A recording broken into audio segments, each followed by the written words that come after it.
Live from downtown Bakersfield, 23 ABC News at 5 starts now. Good evening. Jury deliberations are underway in the murder trial against Derek Connell, who's accused of killing his mother and stepfather. It happened back on April 30th, 2016. Connell was arrested after the victims were found dead in their home on Lily Pad Court in Northwest Bakersfield. Police were alerted to the crime by Sonia Connell, Derek's aunt. Before the crime, Connell had been living with his mother and stepfather after serving a DUI jail sentence in Colorado. We'll be sure to bring you the latest on this case when the jury makes a decision. The Kern County District Attorney announcing today a man charged with kidnapping and sexually assaulting a 13-year-old boy in 2018 has been convicted. On September 1st, 2018, a 13-year-old boy was stopped by Viren Cruz in the area of Niles Street and Horace Mann Avenue.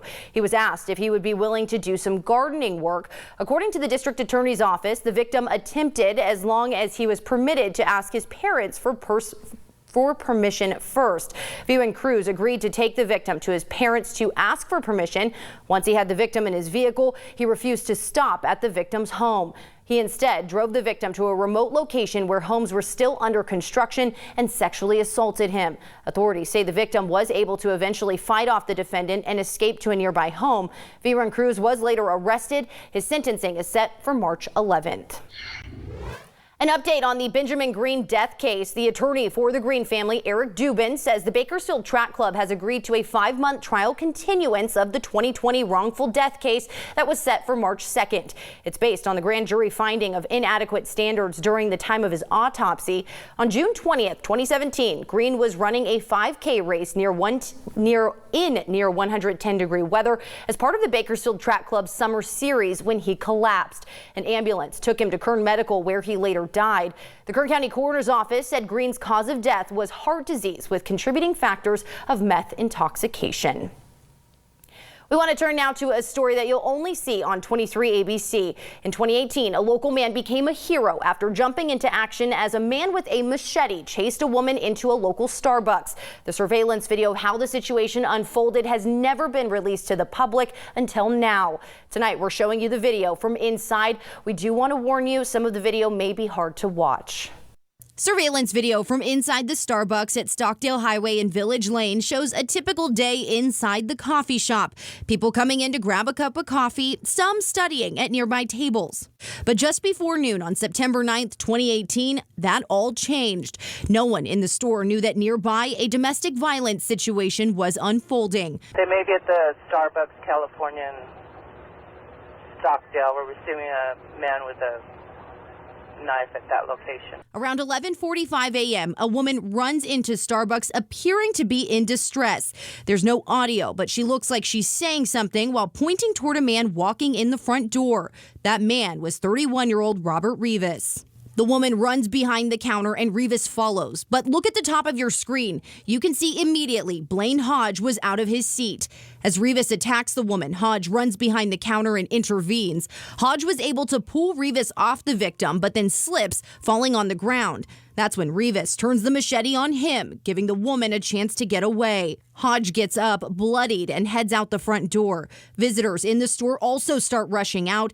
It's another 20 seconds before Rivas, machete in hand, calmly walks out the front door. 23 ABC caught up with Hodge as he was released from the hospital in 2018.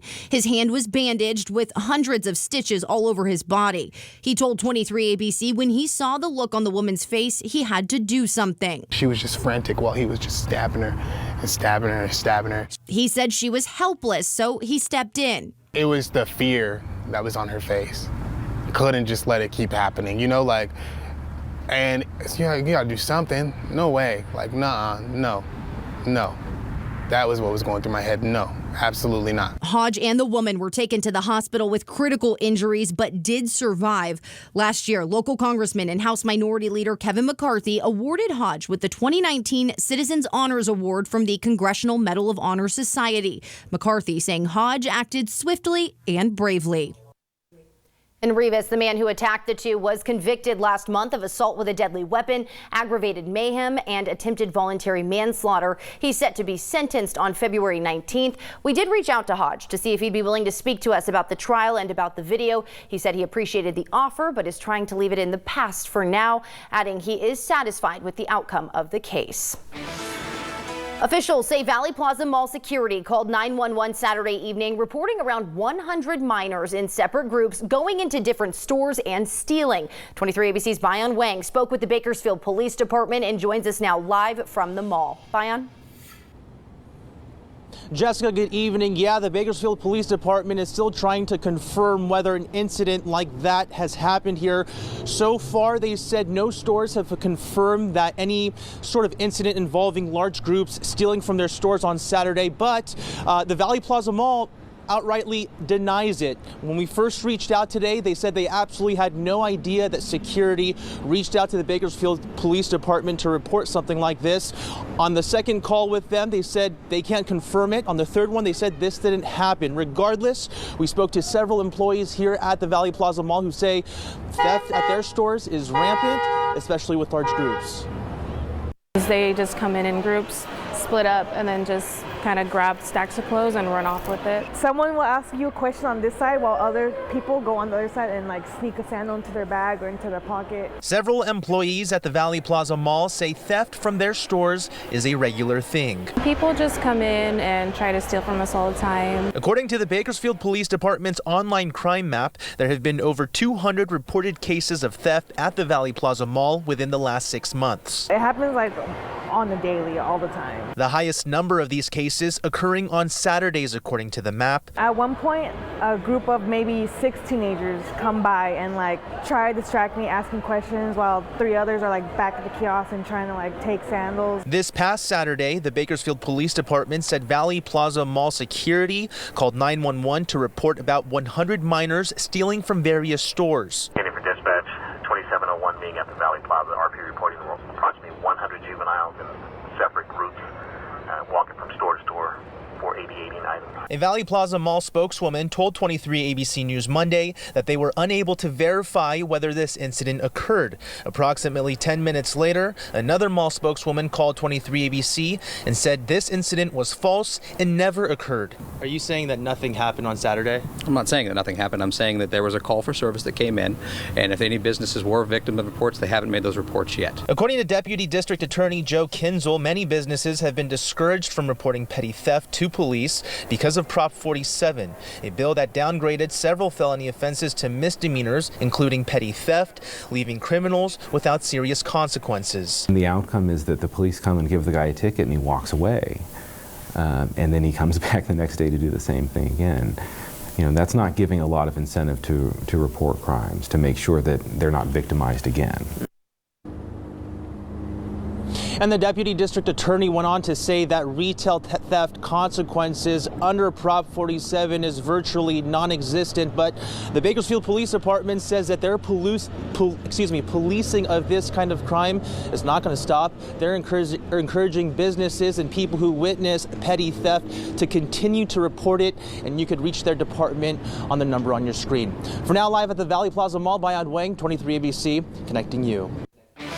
President Trump said people will be very impressed by his administration's 2021 budget proposal. During a meeting with the nation's governors at the White House on Monday, President Trump says the $4.8 trillion plan will bring our deficit down to what it should be, which is close to zero. It includes $740 billion in military spending, cuts to Medicaid and other social safety programs, but would leave Medicare and Social Security untouched. President Trump also said on Monday that the United States has no choice but to increase spending to its nuclear programs due to competition from Russia and China. The president's budget proposal is not expected to actually pass Congress. In less than 24 hours, voters in New Hampshire will head to the polls in the country's first primary. Over the weekend, tensions reaching new highs as the candidates sharpened their attacks against one another. This as their common rival, President Trump, comes to town to host his own re-election rally. ABC's Mona Kosar Abdi is in Manchester, New Hampshire with more. It is good to see. The countdown is on for the first in the nation primary, and the candidates not wasting a minute. Now it's decision time. And it's coming down to this. Vermont Senator Bernie Sanders getting an early start addressing a crowd of supporters at a breakfast in Manchester. We don't go to rich people's homes and get advice from millionaires and billionaires who are raising all kinds of money. You are my donors. Sanders, who's currently leading the pack in the polls, reminding voters of his grassroots-funded campaign.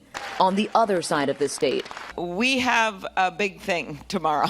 Senator Amy Klobuchar, feeling a boost from Friday's debate, pushed an optimistic message in the first of her 4 events. I don't have the biggest bank account in this race. I didn't have the biggest name ID going into this, but what I have is grit. Senator Elizabeth Warren and Joe Biden feeling the pressure to bounce back in New Hampshire after 3rd and 4th place showings in Iowa. Biden shifting his criticism from Sanders and former Mayor Pete Buttigieg to President Trump. You know, Trump's going to tell us over and over again that the economy is on the ballot this year. It sure is. But something else is on the ballot.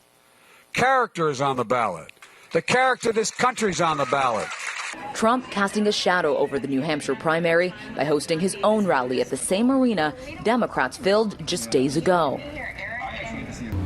And down this street in front of the arena where President Trump will be holding his rally is a sea of red Make America Great Again baseball hats worn by the crowd already gathering at the front doors. And the president tweeting this morning that he wants to shake up the Dems a little bit.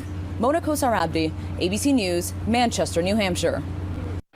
And I've moved into the live center now. The California Secretary of State reminding voters to check their voter status prior to the California primary on March 3rd. So what you can do is go to voterstatus.sos.ca.gov. It's going to look like this as soon as you go in, and let me hit that, get out of here. So it will come up like this, and it shows you everything you can do. And what you'll do is you'll come down here, punch in your first and last name. It also wants your California driver's license and the last 4 of your social security, along with your date of birth. You hit next, and it will tell you if you are registered to vote, where you are registered to vote. You can also check your political party preference, as well as finding your closest polling place. So again, you can do all of that just by going to voterstatus.sos.ca.gov. And of course, we'll continue to provide you information that can help you make an informed decision this March. The election is set for March 3rd on Super Tuesday. We'll have all the information you need on candidates, propositions, and measures on our website, turn23.com.